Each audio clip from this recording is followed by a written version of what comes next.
बेटे का शादी किया, अभी बहू आई और फिर बहू बेटे के पक्ष में हो गई या बेटा बहू के पक्ष में हो गया और माता पिता से एक रूखापन, ऐसी स्थिति में जिसको पाला पोसा बड़ा किया और जब उसकी तरफ से कटुता होती है तो महाराज जी जब बड़ा हृदय वृदीन। आपकी समस्या नहीं है, बहुत माता पिताओं की समस्या है। कोई विशेष श्रद्धावान अपने ऐसे माता पिता की सेवा कर पाता है, नहीं तो बहू सास को पीट रही है, बेटा माँ पिता को मार रहा है लात डंडों थप्पड़ों से। बेटा और बहू भी तो एक दिन बूढ़े होंगे। हाँ, देखो, अगर हम अपने माता पिता को कष्ट देते हैं तो हमारे जो पुत्र होंगे वो हमको उससे 100 गुना बढ़ के कष्ट देंगे, क्योंकि वो ब्याज भी तो मिलेगा।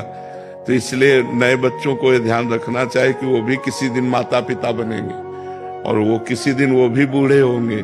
तो अपने माता पिता के साथ असभ्य व्यवहार नहीं करना चाहिए, आसुरी व्यवहार नहीं करना चाहिए। यार, जिस कोख से पैदा हुए उसको तुम लात मार रहे हो, उसकी आरती उतारनी चाहिए।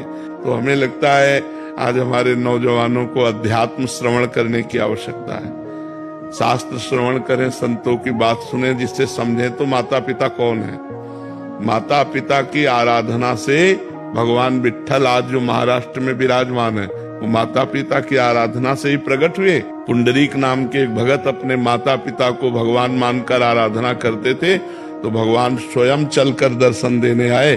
जो विट्ठल रूप में है ना, वो स्वयं दर्शन देने आए। माता पिता की आराधना भगवान की आराधना है। पर कलयुगी बच्चे नहीं समझ पा रहे हैं, वो अपने माता पिता को दुख दे रहे, तो उनके बच्चे उनको दुख देंगे। पक्का समझो, ब्याज सहित मिलेगा। यहाँ सब कुछ ब्याज सहित मिलता है।